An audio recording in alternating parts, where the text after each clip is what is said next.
मंगलम गौतमोगणी मंगलम कुंद कुंडायो जैन धर्मोस्तु मंगलम सर्वमंगल मांगल्यम सर्वकल्याणकारिकम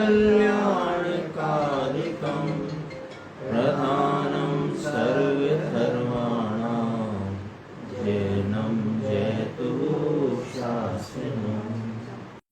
नमः समय साराय स्वानुभूत्या चकाशते चित्स्वभावाय भावाय सर्वभावान्तरे शिवे।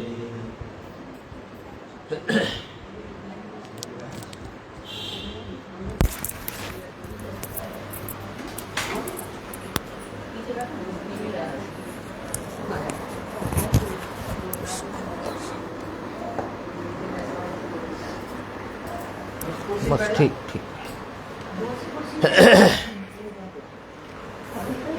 समय सार जी परमागम ग्रंथ है आचार्य कुंद कुंद का यह अनमोल परमागम, जिसमें 383 से 386 गाथा सर्व विशुद्ध ज्ञान अधिकार।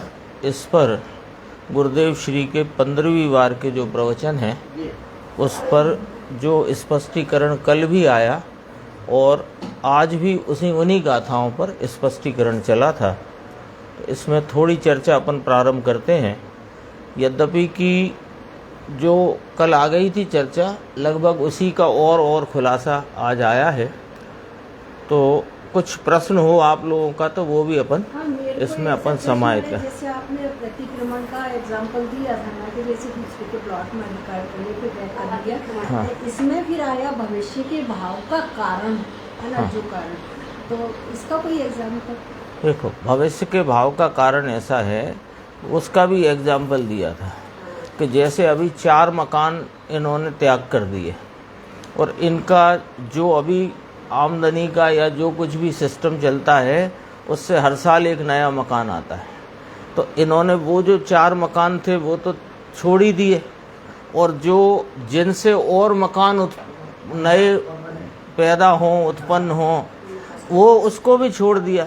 तो भविष्य के भी अनंत मकानों का त्याग हो गया, पूर्व का त्याग हो गया, और मूल तो वर्तमान में ही उन सब का त्याग है। ये एक साथ है ना। मैं चर्चा शुरू करता हूँ, बीच में जो प्रश्न आएगा तो फिर आप अपन चर्चा कर सकेंगे। देखो, यहाँ से शुरू करी आज गुरुदेव ने बात।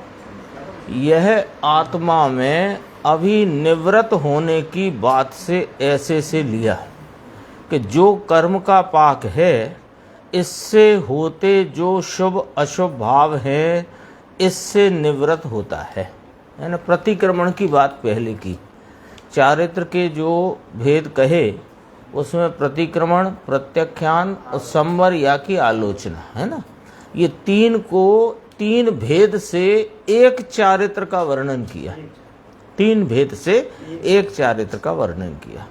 तो प्रतिक्रमण के संदर्भ में अपन सामान्य जानकारी अपनी है ही, और अपन पुनः से याद करें तो पूर्व के कर्मों से हटना, वर्तमान के भाव में नहीं जुड़ना और भविष्य के कर्मों का त्याग, ये हुआ प्रतिक्रमण, आलोचना, प्रत्याख्यान। जैसे प्रतिक्रमण, प्रत्याख्यान और आलोचना कहते हैं। अब यहाँ प्रश्न है कि आप ऐसे कहते कि पहले के कर्मों का त्याग प्रतिक्रमण, हटना वहाँ से, वर्तमान में नहीं जुड़ना आलोचना, और आगे के कर्मों का त्याग, ऐसे कहते प्रतिक्रमण, आलोचना, प्रत्याख्यान।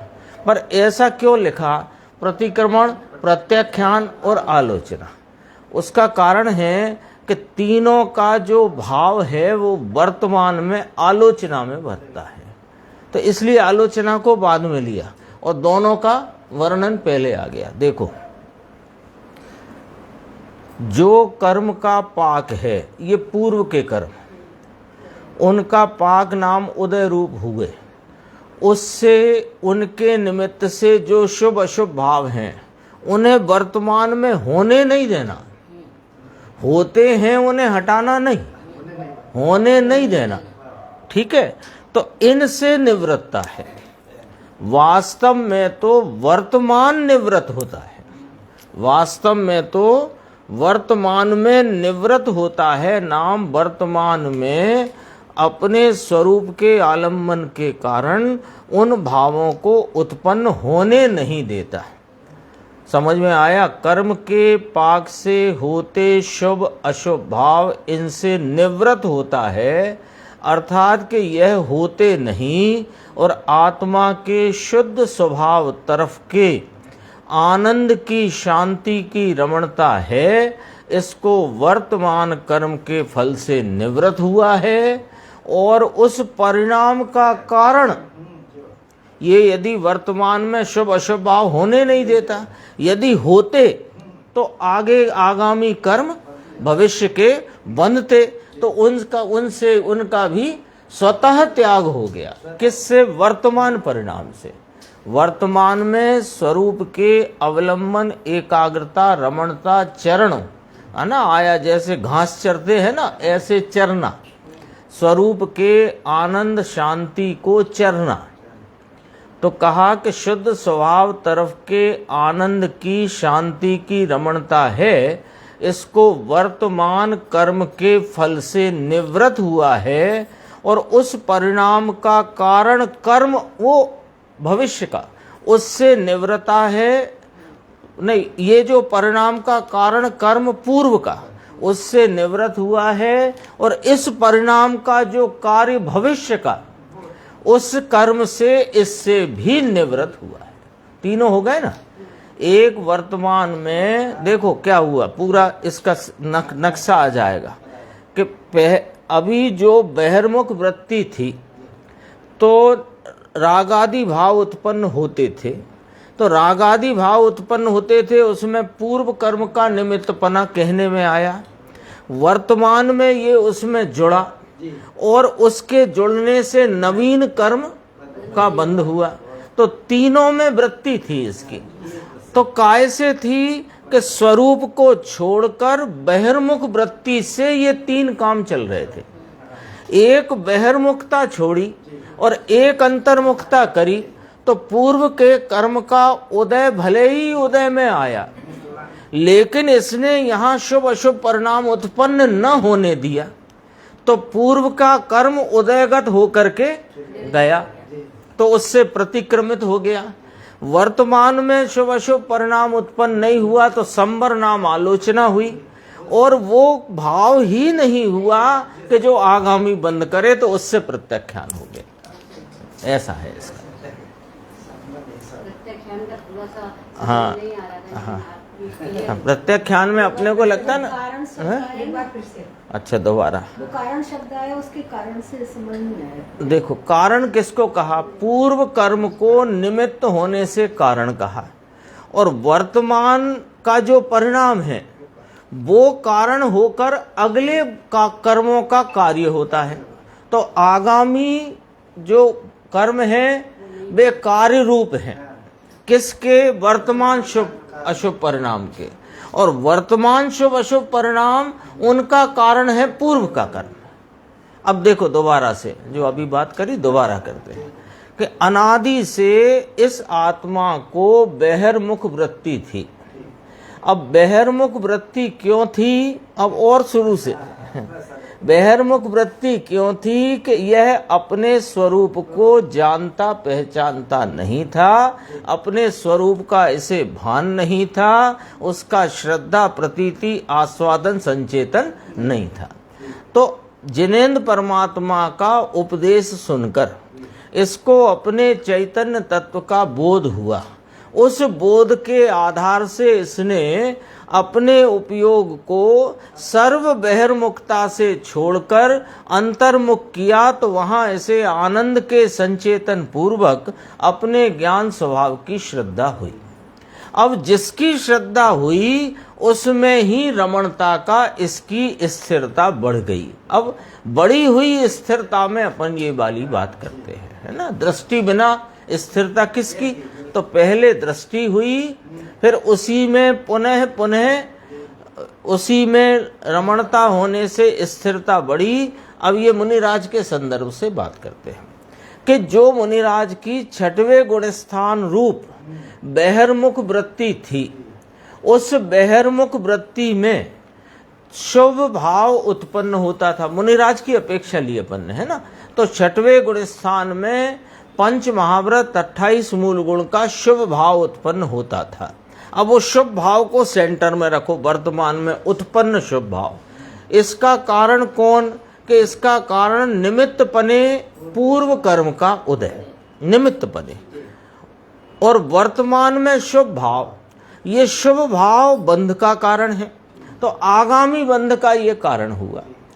अब जब उस छठवें गुण स्थान की भूमिका को त्याग कर स्वरूप रमणता करी, तो स्वरूप रमणता करी तो शुभ भाव उत्पन्न ही नहीं हुआ, विकार की उत्पत्ति ही ना हुई। तो जब विकार की उत्पत्ति न हुई तो पूर्व कर्म के उदय से प्रतिक्रमित हो गया, वहां से हट गया। और वर्तमान में जो निर्विकारी भाव उत्पन्न हुआ, तो विकार का रुकना हुआ, तो संवर आलोचना हुई। और चूंकि ये जो वर्तमान परिणाम है निर्विकारी स्वरूप लीनता का, तो वहां शुभ अशुभ परिणाम नहीं है। तो अशुभ, या मुनिराज के संदर्भ से कहो तो शुभ परिणाम नहीं है, तो शुभ परिणाम जो आगामी बंध का कारण होता, जब वो ही नहीं है तो आगामी कर्मों का भी त्याग हो गया।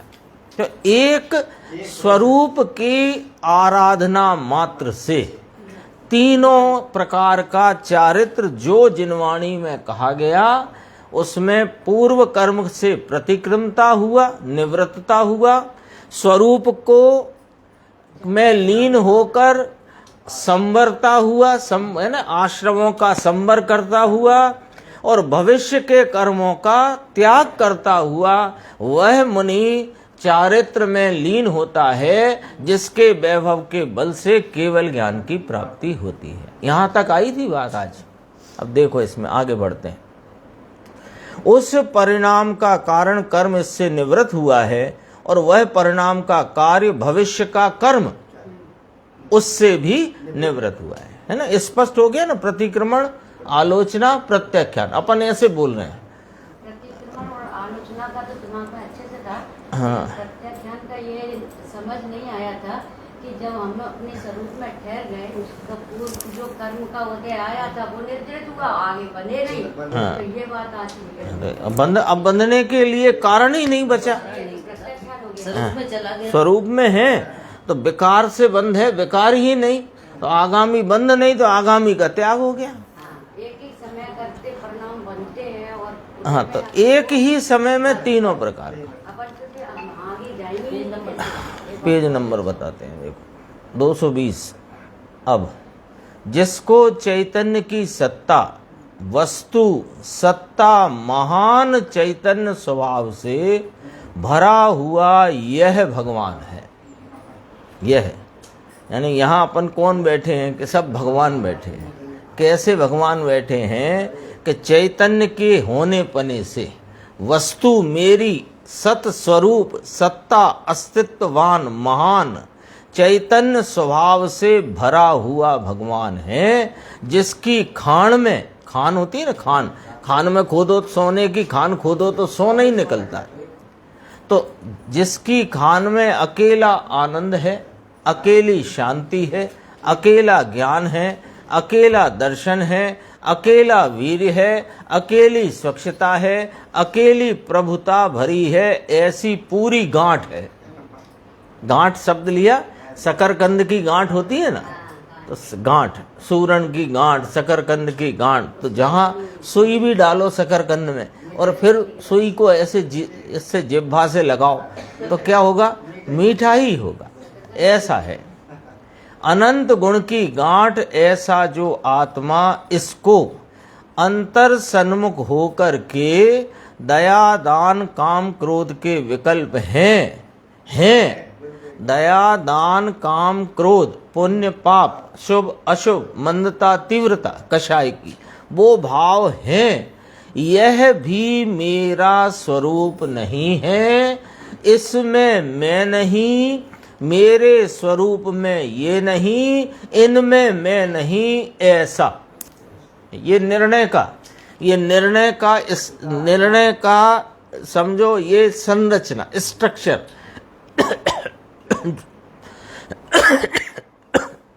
जो ये चैतन्य पदार्थ है, इसके निर्णय का स्ट्रक्चर ऐसा है।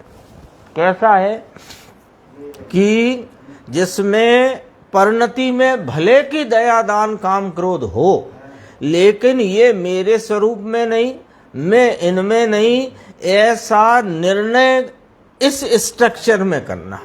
यानी अस्ति नास्ति, मेरे द्रव्य गुण पर्याय, तो मैं अनंत गुणों का आश्रयभूत एक द्रव्य, और उस द्रव्य के आश्रय से ज्ञान, दर्शन, आनंद, चारित्र, शांति, वीर्य, प्रभुता, विभुता अंदर में परिपूर्ण खचाखच लबालब भरा हुआ है। और जिसमें नहीं है स्थान, किसको, कि पर्याय में होते हुए रागादि विकारों को मेरे स्वभाव में स्थान नहीं, और उन विकार के पर्याय में मेरा स्वभाव नहीं। इस प्रकार की संरचना वाला मैं, तो उसका ऐसा अंतर में स्वभाव सन्मुख होकर के, भान होकर के निर्णय हुए, तब उसको उसने आत्मा जाना और आत्मा का सम्यक दर्शन हुआ, ऐसा कहने में आता है। ये तो करूं, ये करूं, ये करूं, ये तो कर्ता बुद्धि है। मैं पहले यूं करूं, यानी मैं सम्यक दर्शन करूं, ये भी कर्ता बुद्धि का ही नशा है। मैं सम्यक दर्शन की भावना रहती है, लेकिन ये मैं करूं और ये मुझे करना है, ये इस प्रकार की बुद्धि की प्रवृत्ति वो सम्यक दर्शन में बाधा है। हाँ, क्योंकि इसमें पर्याय बुद्धि का पोषण है। तो क्या करे, तो क्या, क्यों अब पुण्य न करो, पाप न करो, पुण्य पाप दोनों हे हैं, सम्यक दर्शन अथवा ज्ञान ये उपादेय है, ऐसा जो कहा, ऐसी जो बात आई, तो उसमें कहते हैं कि अब करे क्या, करे क्या, तो कहा सम्यक दर्शन तो करूं, कि ना तुम सम्यक दर्शन करूं इस बोझे में भी क्यों रहते हो। तुम तो अभी अपन ने पढ़ा ना, देखो, एकला आनंद, एकली शांति, एकला ज्ञान, एकला दर्शन, एकला वीर्य, एकली स्वच्छता, एकली प्रभुता भरी हुई ऐसी आखी गांठ से, पूरी गांठ है। उस गांठ में वर्तमान में होते दया दान काम क्रोध के विकल्प, ये मुझ में नहीं, मैं इनमें नहीं, ऐसा जो निर्णय होए, तो उस निर्णय में इस आत्म स्वरूप के प्रति वह उपयोग स्वतः ढल जाता है, स्वतः। तो उसके ढल जाने से वहां पर जो आनंद का आस्वादन हुआ, संचेतन हुआ, उसमें यह मैं आत्मा हूं, ऐसी सम्यक दर्शन रूप प्रतीति होती है, ऐसा यहाँ कहना चाहते हैं। ये तो करूं करूं करूं, ये तो कर्ता बुद्धि है। ज्ञान स्वभावी आत्मा है, इसको माना नहीं, और कुछ देह की क्रिया करूं, यह क्रिया मेरे से होती है। तत् मिच्छामि दुक्खड़म, ये वाणी मेरी है। मैं तो बोलता हूँ, मैं तो सुबह सवारे सांझ, आज तो बहुत अच्छा बोला था कि सुबह दोपहर शाम को 3 प्रतिक्रमण होते थे। तो एक देवसी भाई कराए, एक खेतसी भाई कराए, ये खेतसी का प्रतिक्रमण, ये देवसी का प्रतिक्रमण, नाम हो गए वो। प्रतिक्रमण किसका चल रहा है ये किसी को ही नहीं पता है। वहां जाकर बैठना, जो पाठ बोला वो पाठ दोहराना, और ये वाणी मेरी है, ये विकल्प उठा, ये मेरी चीज है, ऐसे मानने वाला आश्रव के संबंध से छूटा नहीं है। देखो, और हाँ, सम्यक दर्शन का प्रतिक्रमण है। अब देखो, एक बहुत अच्छी चर्चा आई गुरुदेव की 221 नंबर पेज पे, है ना। अपन सबका प्रश्न है, अपन सबके लिए है वो वाली बात। समझो कि विधि रूप है, जिसको जैसा आत्मा है। यहाँ गुरुदेव ने ये नहीं कहा कि सम्यक दर्शन करना है ना। यहाँ कैसा कहा, जैसा आत्मा त्रिकाल एक रूप सामान सदृश स्वरूप है, ऐसा परिणति में प्राप्त करना है। तो अभी क्या है, आत्मा तो त्रैकालिक ध्रुव स्वरूप सामान सदृश टंकोत्कीर्ण जैसा है वैसा ही परिपूर्ण अकृत्रिम स्वरूप, यानी वो क्या कहते हैं कि अनघड़ा घाट ऐसा ही है, लेकिन परिणति में उसकी तरफ लक्ष्य नहीं होने से परिणति में अनेक प्रकार के कषाय रूप विकार उत्पन्न हो रहे हैं, और वो परिणति के कारण हम संसार में परिभ्रमण कर रहे हैं। तो क्या होए, संसार से छूटना है तो क्या होए कि वो जो विकारी भाव हैं वो परिणति में तो उत्पन्न ना हो, और परिणति में वह भाव उत्पन्न हो जैसा मेरा स्वरूप है। शक्कर है तो शक्कर से मिठास उत्पन्न हो, यही चाहते हो ना। और कदाचित शक्कर से मिठास उत्पन्न ना होकर अन्य कोई भाव उत्पन्न हो रहा है तो वो ना हो, क्योंकि वह शक्कर का स्वरूप नहीं। तो शक्कर का जैसा स्वरूप है वैसा ही उसकी प्रकटता में मुझे प्राप्त हो, यही हमारे शक्कर के प्रयोग या शक्कर के उपयोग का हेतु है। और क्या हेतु है, यहाँ कहते हैं जिसको जैसा आत्मा है ऐसा प्राप्त करना है, इसको क्या करना, पहले क्या करना, क्या करें साहिब महाराज, क्या करें।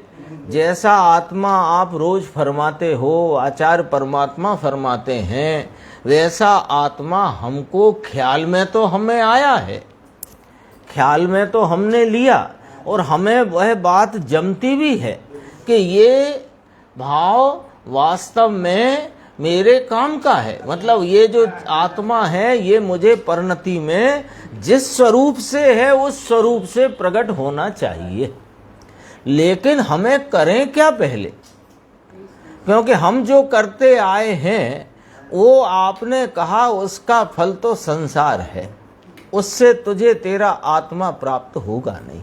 तो प्रश्न उठ गया, एने शू करवू पहलू, कि मैं तो पहले निर्णय करना है ना। कैसा निर्णय करना, जो अभी स्ट्रक्चर आया था उसी की बात दोबारा से। मैं तो पुण्य पाप के शुभ अशुभ विकल्प जो राग है, देखो ये गुरुदेव की भाषा देखना जरा, इसमें क्या खासियत है। पुण्य पाप शुभ अशुभ के विकल्प वे मैं नहीं, ऐसा नहीं बोला उन्होंने। वे हैं लेकिन वह मैं नहीं। दोनों में कितना फर्क आया, फर्क आया ना, कि एक एकांत में चढ़ गया, एकांत में चढ़ गया। मैं तो ज्ञायक हूँ, परिपूर्ण हूँ, अकृत्रिम हूँ, अनघड़ायला घाट हूँ, ऐसे ऐसे मैं तो क्या सिद्ध समान हूँ, और मैं तो बना बनाया भगवान हूँ आदि इत्यादि। वो बात तेरे आत्म स्वरूप की महिमा के लिए आचार्य भगवंतों ने बताई, लेकिन उसकी महिमा तो तूने करी नहीं, और अपने को वर्तमान में जो रागादि विकार हैं, अरे ये तो मेरे नहीं, मेरे नहीं, ये मैं नहीं, वे हैं पहले स्वीकार करो। नहीं है तो फिर दूर करने का प्रयत्न क्यों, और यदि नहीं है तो तुम अभी सिद्धालय में क्यों नहीं हो।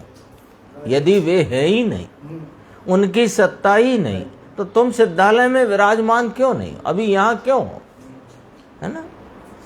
लेकिन वे तुम्हारे नहीं, यदि तुम्हारे होते तो सिद्ध भगवंत को भी होते, है ना। इसका एक दृष्टांत पहले भी दिया, अभी फिर याद आ गया तो फिर कहते हैं कि कमीज मैली नहीं, मैली है तो धोना है, और मैली ही है तो क्या धोना है। जो वस्त्र है, कुर्ता शर्ट कुछ भी, यदि वह मैली नहीं है वर्तमान में तो धोना क्यों, और मैली ही है तो धोना क्यों। यदि ये आप सफेद वस्त्र पहनते हो, ये सफेद में यदि धूल मिट्टी दाग हो तो दाग है ये स्वीकार करना, पर ये मेरे कपड़े का मूल भाव नहीं है तो उसे धो के फिर अपने मूल स्वरूप को प्राप्त करना तो है। ये गुरुदेव का वाक्य देखो, दोबारा पढ़ते हैं। पुण्य पाप के शुभ अशुभ विकल्प राग हैं, इसमें मैं नहीं और मेरे में ये नहीं। वो भाव पर्याय में है ही नहीं, ऐसे नहीं उड़ाना है। पर्याय में है फिर गौण कर देना, पर्याय में है फिर गौण कर देना, है ना। एक दिन और कहा था, चश्मा मांगा हो किसी ने तो कहा टीवी के पीछे है, तो टीवी के पीछे है तो टीवी है और उसके पीछे चश्मा है। अब टीवी को गौण करके चश्मा दिखेगा, टीवी को मुख्य करके नहीं। पर टीवी में चश्मा नहीं, चश्मे में टीवी नहीं। वो परिणाम वर्तमान भाव में है, लेकिन इसमें मैं नहीं, मेरे में ये नहीं, ऐसा भिन्न करके जब यह राग मेरे में नहीं निर्णय किया, जब ऐसे रागादि विकारी भाव जो मेरी परिणति में प्रति क्षण एक समय की आयु वाले उत्पन्न हो रहे हैं, वे मेरे त्रैकालिक मूल स्वभाव में नहीं और मैं उनमें नहीं, जो ऐसा निर्णय करोगे तो फिर राग से रहित दृष्टि होगी। हाँ, पहले ही राग है ही नहीं तो राग रहित दृष्टि करे कैसे। विकल्प में ही यह हमने इस लाइन पर चढ़ गए, विकल्पात्मक वृत्ति में। किस लाइन पर चढ़ गए कि मैं तो अभेद अखंड एक रूप ध्रुव गायक अबद्ध स्पष्ट ऐसा ऐसा ऐसा ऐसा हूं, और ये भाई वर्तमान राग आदि हैं, हुआ करें। अरे हुआ करें तो फिर तेरी परिणति में आनंद कब आएगा? जब परिणति में से राग जाएगा तब परिणति में आनंद आएगा। और हुआ करे, वे तो पर्याय में है। अरे तो पर्याय में है, लेकिन है कि नहीं? और तुम्हें आनंद चाहिए वो पर्याय में मिलेगा कि द्रव्य में मिलेगा? तो पर्याय में जो रागादि हैं वे कब नहीं होंगे कि जब तुम उनको गौण करके उनका लक्ष्य छोड़कर, गुरुदेव का 3 सूत्र का फार्मूला है, निमित्त का लक्ष्य छोड़कर, राग का लक्ष्य छोड़कर और वर्तमान पर्याय एक समय की उसका लक्ष्य छोड़कर जो तुम अपने ध्रुव स्वभाव को देखोगे तो वो वर्तमान पर्याय में आनंद का भाव संचेतन में आता है। ये वाली बात है। देखो, राग से रहित दृष्टि करे तब राग मेरे में नहीं और मेरे में ज्ञान और आनंद है, ये जो निर्णय हुआ तब ऐसा यह मानेगा, तब इसका अंतरतल इस बात को संचेतन पूर्वक स्वीकार करेगा। स्वरूप का संचेतन होगा ना, उसके पूर्वक स्वीकार करेगा कि कर्म शरीर और विकार मेरे में नहीं, तो मेरे में नहीं ऐसा कब होएगा इसको कि मेरे में नहीं, ये बात बराबर है ना। निहाल भाई का तो दृष्टांत सबको पता है। ये राग और ज्ञान की भिन्नता का व्याख्यान गुरुदेव का एक सुना और यह बात बौद्धिक स्तर पर तुरंत यह बात उनको स्वीकार हो गई कि ज्ञान और राग दोनों भिन्न भाव हैं। ज्ञान नाम आत्मा, राग मान विकारी भाव। तो विकारी भाव और मैं निर्विकारी तत्व दोनों सदैव भिन्न हैं, ऐसा बौद्धिक रूप से बुद्धि में वो बात बैठ गई। अब तकलीफ क्या अंदर शुरू हुई? पीड़ा। पीड़ा माने बेचैनी। क्या बेचैनी? कि यदि मैं राग से भिन्न हूं तो राग से भिन्न रूपता की अनुभूति क्यों नहीं होती? तो फिर क्या हुआ कि वह अपने स्वभाव की धुन में चढ़कर उस उपयोग ने कुछ वहां ऐसा वीर्य स्फुरित हुआ कि उपयोग ने राग को गौण कर दिया और अपने चैतन्य स्वभाव का आलम्बन लिया। तो वहां पर राग से भिन्न ज्ञानानंद स्वरूप वहां संचेतन में आकर के प्रतीति हुई। वरना कहते हैं वैसे कहने वाले में, हाँ, बौद्धिक स्तर पे माने निर्णयात्मक विकल्पात्मक निर्णय में यह बात बिल्कुल नक्शा एकदम साफ हो जाना चाहिए और उस नक्शे में अपने चैतन्य स्वभाव की महिमा जागृत हो जाती है और उस महिमा की बढ़वारी में रुचि बढ़ती जाती है और रुचि ज्यों-ज्यों बढ़ती है तो वीर्य उस रुचि का अनुसरण करता है और वीर के अनुसरण में वीर का कोई ऐसा उछाला आता है कि उपयोग सर्व पर्याय निमित्त और राग से भिन्न पड़कर एक चैतन्य स्वभाव का अवलंबन ले लेता है। तो पहले में पहले क्या करे कि पहले में पहले निर्णय करे। निर्णय तो तभी करेंगे ना जब अपन को रुचि होगी, रुचि नहीं हुई तो निर्णय तो देखो रुचि की दो भाग करो, एक आत्म कल्याण की रुचि और फिर आत्म कल्याण की रुचि पूर्वक आत्मा की रुचि। तो आत्म कल्याण की रुचि है तब तो अपन यहाँ सब एकत्रित होकर के यह बात समझने की प्रयास वहाँ गुरुदेव श्री से किया, फिर और अपन परस्पर चर्चा करके और उसे समझने का प्रयास आत्म कल्याण की रुचि से कर रहे हैं। इस आत्म कल्याण की रुचि में अपनी रुचि सिर्फ इसमें ही ना रह जाए, अपनी रुचि आत्म कल्याण की है ना, तो वो जिसके कल्याण की रुचि है उस तत्व की रुचि मुखर हो जानी चाहिए। वो आत्मा ही जगत भर में सर्वोत्कृष्ट है, अनंत सिद्धों से भी ज्यादा उत्कृष्ट है। ऐसा अंदर में इतना उसका वजन वेटेज इतना आना चाहिए। इतना यदि उसका वजन नहीं आता तो फिर क्या होगा कि वो सिद्धों की भक्ति रह जाएगी। और यदि इस स्वरूप का महिमा, इसकी महत्ता, इसका महत्व, की ऊर्ध्वता वो जो यदि जागृत होगी तो सिद्ध भक्ति हो जाएगी। कल बात की थी, सिद्धों की भक्ति और सिद्ध भक्ति दोनों में अंतर है। सिद्धों की भक्ति बहिर्मुख है और सिद्ध भक्ति ये सिद्ध स्वरूप आत्मा की भक्ति है। ये अंतर स्वरूप की भक्ति।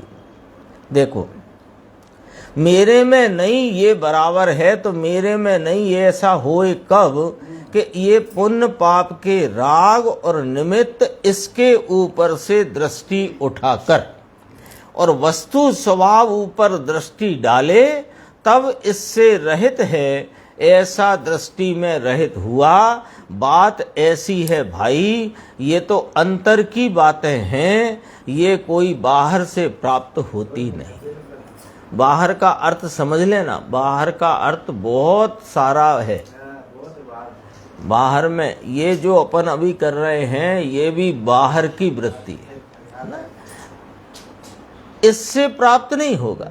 इससे हमें ये ज्ञात होगा कि कैसे प्राप्त होगा,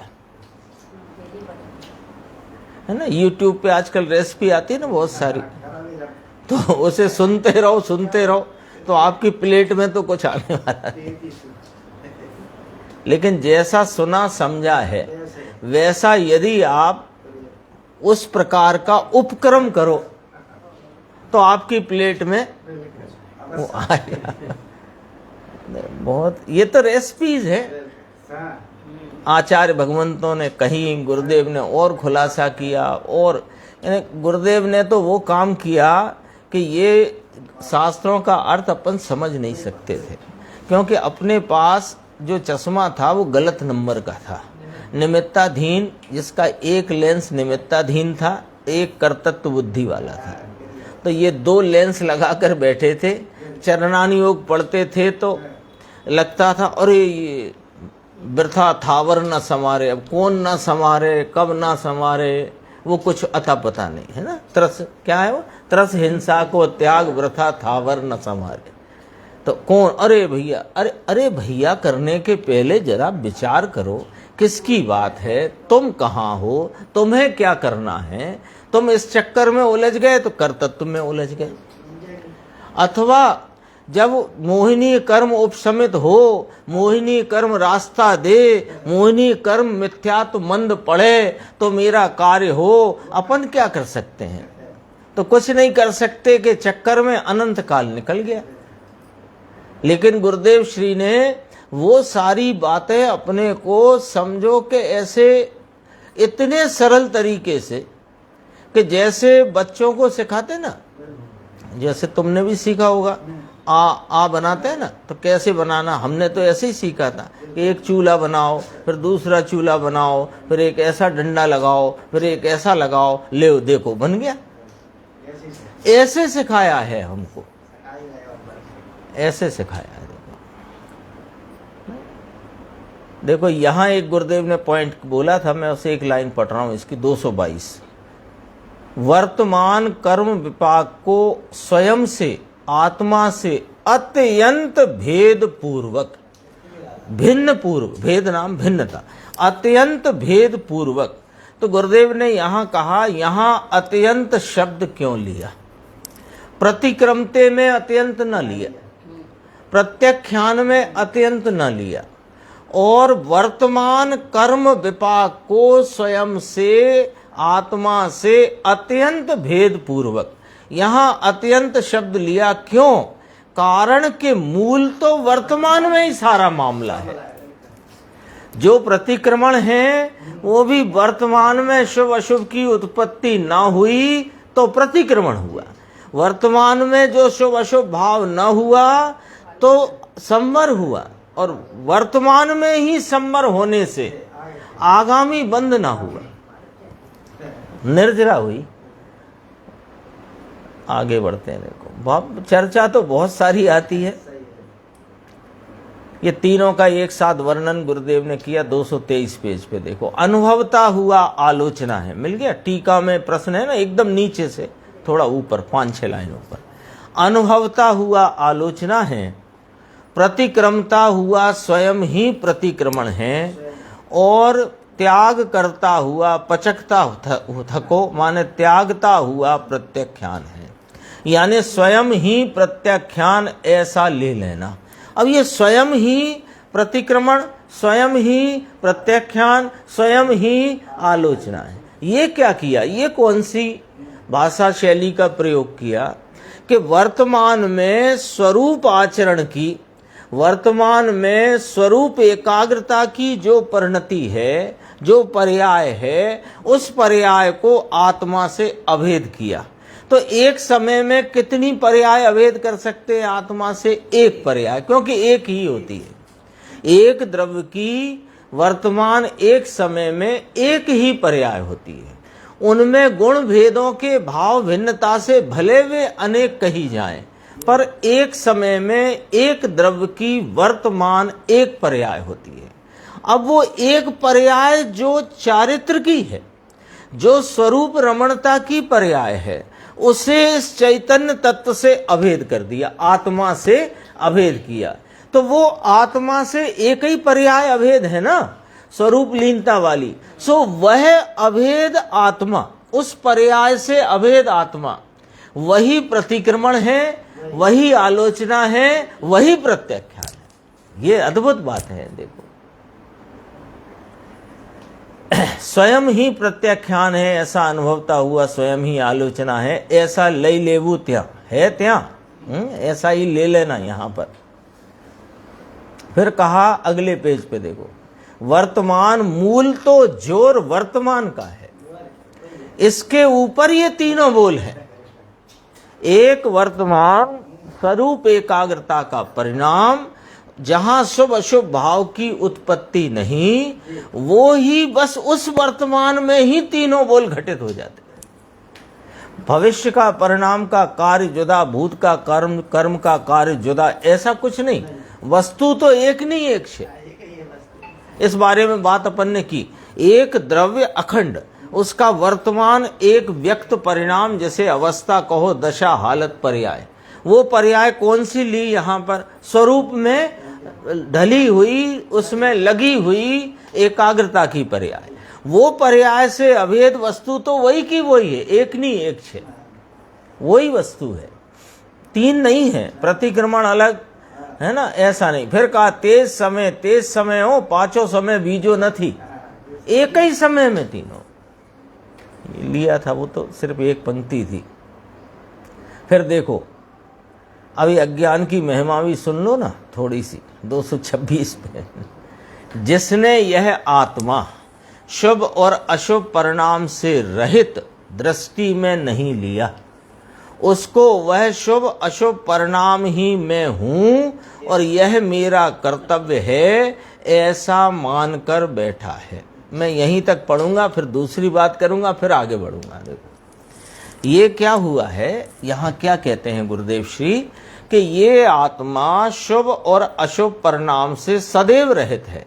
शुभ अशुभ परिणाम है पर आत्मा उससे रहित है, ऐसा इसने दृष्टि में जब तक नहीं लिया तब तक वह भले यह कहता रहे कि मैं शुभ अशुभ परिणाम से रहित एक रूप ज्ञायक चैतन्य अवध स्पष्ट आदि ऐसा ऐसा हूं और यही है बस, मैं तो एक परिपूर्ण तत्व हूं, इसमें क्या करना है, मैं तो बना बनाया हूं आदि इत्यादि बहुत प्रकार की बातें करे।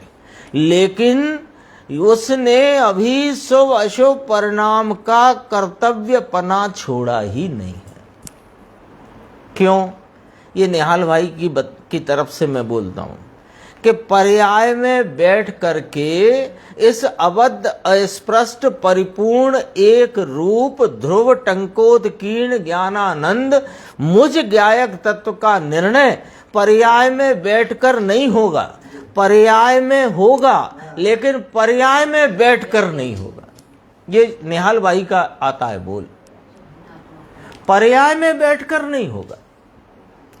पर्याय जब पर्याय का आलम्बन छोड़े तो वो पर्याय द्रव्य के आलम्बन में आए, उसको दृष्टि में ले, उसको लक्ष्यगत करे, तो वह पुण्य पाप के शुभ अशुभ परिणाम ये मैं नहीं हूं, ये मेरा कर्तव्य नहीं है, तब उसको यथार्थ भान हो सकता है। अपन सब है ना, अपन सबको ये सब गुरुदेव श्री का समझो कोई न 2 साल 10 साल 5 साल 15 साल सुना ही है ना, कोई अपरिचित तो नहीं है अपन सब में।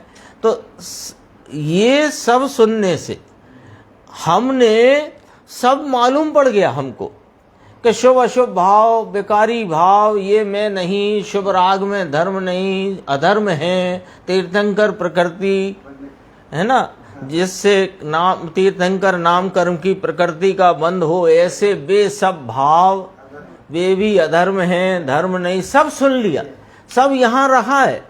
एक इसमें एक भी बात ऐसी नहीं है जो यहाँ पहले नहीं आई है। लेकिन फिर भी हमारा जो कर्तव्य का जो की गति है, कर्तव्य के प्रति जो गति है, वो हमारी गति बाहर ही क्यों दौड़ रही है?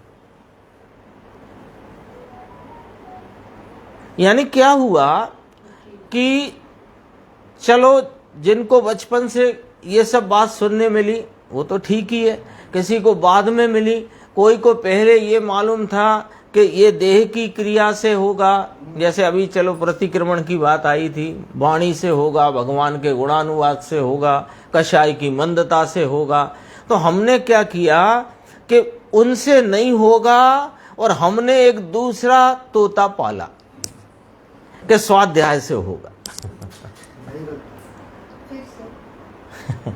पहले से जिन लोगों अपनी जो वृत्ति थी ना, सब सर्व संप्रदाय में ऐसी ही वृत्ति थी, दया से, दान से, व्रत से, पूजा से, देह की क्रिया से, कषाय के मंद राग रूप विकल्पों से धीरे धीरे हम अपने आत्मा को या धर्म को प्राप्त करेंगे या धर्म में प्रवर्तन होता है। फिर जब गुरुदेव श्री से परिचय हुआ, उन्होंने बात को एकदम वजनदारी से तीखा और स्पष्ट अपने सामने कहा कि इन सब में धर्म नहीं है, तो हमने क्या किया कि उन सब में धर्म नहीं है ये तो सीख लिया, लेकिन चूंकि गुरुदेव तो स्वाध्याय के द्वारा ही बताते थे ना ये सब, और अभी भी अपन स्वाध्याय ही कर रहे हैं, पर हम अभी भी स्वाध्याय के वक्त में बोलता हूं कि स्वाध्याय से नहीं होगा। फर्क क्या पड़ गया कि स्वाध्याय यानी कि शास्त्र की रुचि, पूजा यानी देव की रुचि, गुरु की रुचि, पंच परमेश्वरी है ना, और स्वाध्याय माने शास्त्र की रुचि। अभी तो दोपहर की स्वाध्याय में आया था कि ना देव के प्रति भी जो राग लव है वह अनर्थ संतति का मूल है, तो उसमें देव शास्त्र गुरु सब लो। ये हमारे पास नक्शा है, जितनी ये स्वाध्याय है दरअसल में ये नक्शा है, रेसिपी कहो है ना, किचन की तरफ से, और कहीं खजाना प्राप्त करना हो तो नक्शा है।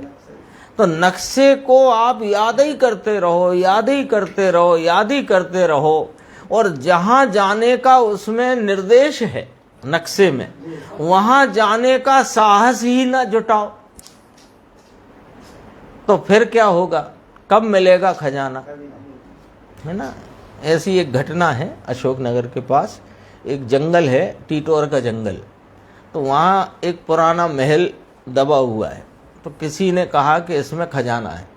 तो एक वहाँ बाबा था, वो हमारे मजीद है ना, मजीद भाई, उनको लेके कुछ लोग गए थे वहाँ, तो वो खजाने का उसने नक्शा बनाया कि ऐसे ऐसे जाओगे तो वहाँ महल है, महल में एक बड़ी पत्थर की शिला है, वो उसे हटा लेगा जो कोई तो खजाना मिल जाएगा। अब वो हटाने की टेक्निक क्या है तो वो आप जानो, आप करो। अब जो कोई उस नक्शे को पढ़े तो बहुत लोग, क्योंकि उसने बहुतों को बताया, 100-200 लोगों को बताया वो, हाँ। अब वो नक्शे को पढ़े तो बहुत लोग, और कईयों ने उसका नक्शा देख के अपने भी नक्शा बना लिया अपने, क्योंकि बार बार उसके पास जाना संभव नहीं। लेकिन वहां जाकर के किसी ने साहस नहीं किया कि वो चट्टान हटाने का जहां वो खजाना है। ऐसे ही हम पढ़ते जा रहे हैं, पढ़ते जा रहे हैं, खुद की डायरी में भी लिखते जा रहे हैं, लेकिन हम वह साहस का अर्थ है नहीं, वो पुरुषार्थ हमने अभी अपना जागृत नहीं हुआ कि वो जो निमित्त राग और पर्याय में बसी हुई दृष्टि की जो चट्टान यानी राग की एकता का जो बड़ा पत्थर उसके आड़ में पड़ा है, उसे हटा सके बलपूर्वक तो उस खजाने की प्राप्ति हो जाए, वो नहीं हो रहा है। तो कर्तव्य कहाँ अटका है अपना, ये तो गुरुदेव ने अभी दूसरे में तो अब यहाँ अपने को जोड़ा, अपन ने है ना, अपने को जोड़ा। यदि अपन इसको ऐसा ही पढ़ेंगे ना जो अभी सुन के आए हैं, तो अपनी दृष्टि उधर को जाएगी, जो वहाँ घूम रहे हैं बाहर वहाँ जाएगी। पर अपन अपना भी तो तोलते चलो, आखिर अपनी हालत क्या हो रही है। हाँ, क्योंकि अपने को अपना काम करना है। देखो शुभ अशुभ परिणाम ही मैं हूँ और यह मेरा कर्तव्य है ऐसा मानकर बैठा है, चाहे तो ये साधु हुआ हो, नग्न मुनि दिगंबर हो, ये तो द्रव्यलिंग भी नहीं, जितने वस्त्र वाले हैं ये तो द्रव्यलिंग भी नहीं। लेकिन जो द्रव्यलिंगी नग्न मुनि हो, बाहर में 28 मूल गुण का विकल्प हो, तो ये 28 मूल गुण का जो विकल्प है राग, ये राग सहित हूं ऐसा माना है। क्यों कि उस विकल्प की वृत्ति में ही सावधान रहता है ना, तो उसने अपने को राग सहित है ऐसा माना है। और राग इसको मुझे रखना है, ये राग मुझे रखना है और अशुभ को मुझे टालना है। ऐसे ग्रहण त्याग का जो विकल्प है ये ही मेरा स्वरूप है, यानी अशुभ राग मुझे छोड़ना है और शुभ राग मुझे रखना है। ऐसे ग्रहण त्याग का ही जो विकल्प चल रहा है यही मेरा स्वरूप है, यही मेरी रीति है और यही मेरा आचरण है। ऐसी जिसकी दृष्टि है तो यह तो मिथ्या दृष्टि है, मिथ्या दृष्टि है। और ऐसा ही करता रहेगा तो मिथ्यात्व का ही पोषण चलता रहेगा। फिर देखो इसमें और बहुत सारी बातें हैं, समय हो गया है थोड़ा। देखो 1 मिनट, ये पेज निकालना 228। शॉर्ट में लेते हैं, निरंतर चरता, ऐसा स्वरूप में निरंतर चरता होने से चारित्र है। फिर ये शब्द मुझे अच्छा लगा इसलिए इसको देखना, भगवान आत्मा ज्ञान का गंज और ज्ञान का पुंज। गंज समझते हो? गंज माने क्या? जैसे अपने यहाँ गंज है ना, तो गंज क्यों कहलाता है कि वहाँ अनाज बिकने आता था तो अनाज के ढेर लगते थे, तो अनाज के ढेर है ना, उसका नाम तो ढेर का नाम गंज है। ज्ञान का गंज और ज्ञान का पुंज, इसमें रमता ठहरता और ज्ञान को आचरता, ज्ञान का आचरण करता, ज्ञान नाम आत्मा, ज्ञान की स्थिरता करता, यह आत्मा स्वयं चारित्र है। वही न्याय से वो वर्तमान परिणति को आत्मा से अभेद करके चारित्र कहने में आया है। फिर ये भी कहा नीचे, तब कोई कहे कि चारित्र तो ये है, ये भी थोड़ी बात जरा समझना है इसलिए है ना। नीचे कहा था गुरुदेव ने 28 मूल गुण का विकल्प हो, ये चारित्र नहीं। चारित्र तो शांति आनंद की मूर्ति अंदर में ठहरना, उसका नाम चारित्र है। तब कोई कहे कि चारित्र तो ये है, स्वरूप में ठहरना, इस ज्ञायक भगवान में एकाग्रता लीनता, उसका नाम चारित्र है। फिर चाहे जैसा वेश हो, चाहे जैसा विकल्प हो, इसके साथ क्या संबंध है, ऐसा कोई कहे और वो श्रीमत का यहाँ पर फिर वो लगा दे, है ना। जाति वेशनो भेद नहीं, कहो मार्ग जो हो। वहाँ उनका कहने का अलग अभिप्राय है। वहाँ कहने का अभिप्राय ये है कि जो सामाजिक वर्ण व्यवस्था है इससे कोई फर्क नहीं पड़ता। जो मार्ग जनेश्वर देव ने कहा उस मार्ग का जो अनुसरण करेगा वो प्राप्त करेगा ना। अभिप्राय तो ये है। हाँ, वो वाला अभिप्राय है ना। फिर इसमें ये लिया तो कहा कि ऐसे कोई माने कि किसी भी, है ना, बाहर में नग्नता होगी ही होगी, अंतरंग में 3 कषाय चौकड़ी की अभाव रूप प्रचुर स्वय संवेदन दशा होगी, बाहर में नग्नता होगी, श्रृंगार का विकल्प नहीं होगा, बार बार आहार लेने की वृत्ति नहीं होगी, नींद नहीं होगी, पौना सेकंड की नींद, पौना सेकंड की। मुनिराज को कितनी नींद है? पौने सेकंड जागृत है। इसके लिए उदाहरण दिया था, अभी फिर दे देते हैं, आपने नहीं सुना होगा। आपके पास 20 लाख रुपए 50 लाख रुपए की जोखिम है और आप मान लो ट्रेन में एकदम जनरल कंपार्टमेंट में आप यात्रा कर रहे हो कदाचित। अब आपके हाथ में वो थैला है तो आपने हाथ में थैले को ऐसे लपेट के और पकड़ करके, रात का सफर है, आप सो नहीं रहे हो, बिल्कुल नहीं सो रहे, आप जाग रहे हो क्योंकि आपके पास जोखिम है। तो उस निधि की आपको संभाल करना है। तो अब आपको कदाचित झपकी आती है, तो जैसे ही झपकी आती है और वो तुरंत झपकी आते ही आपका हाथ उस थैले पे और मजबूत होकर के आंख खुल जाती है। ऐसे मुनिराज को अपनी ये चैतन्य निधि की ऐसी जागृति बनी हुई है कि वो कदाचित जो आसक्ति वश कमजोरी से थोड़ा सा झपकी आती है तो वे तुरंत अपने स्वरूप में जागृत होकर के फिर उस वहां अपने उस शुद्ध उपयोग दशा में आ जाते हैं। पौनी सेकंड की नींद है।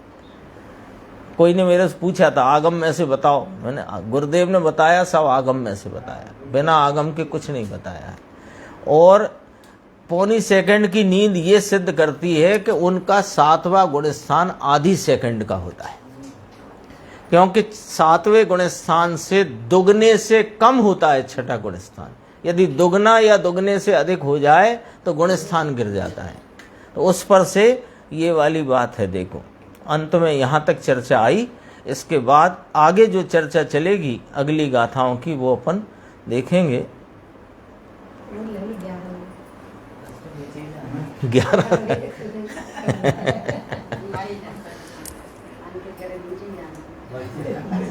मैं तो यहाँ तक पढ़ता हूँ, फिर आपको मैं पढ़ता हूँ। अंतिम शब्द है स्वयमेव ज्ञान चेतना। स्वयमेव ज्ञान चेतना, स्वयं ही, स्वयमेव, स्वयं एव ज्ञान चेतना, स्वयं ही ज्ञान चेतना है।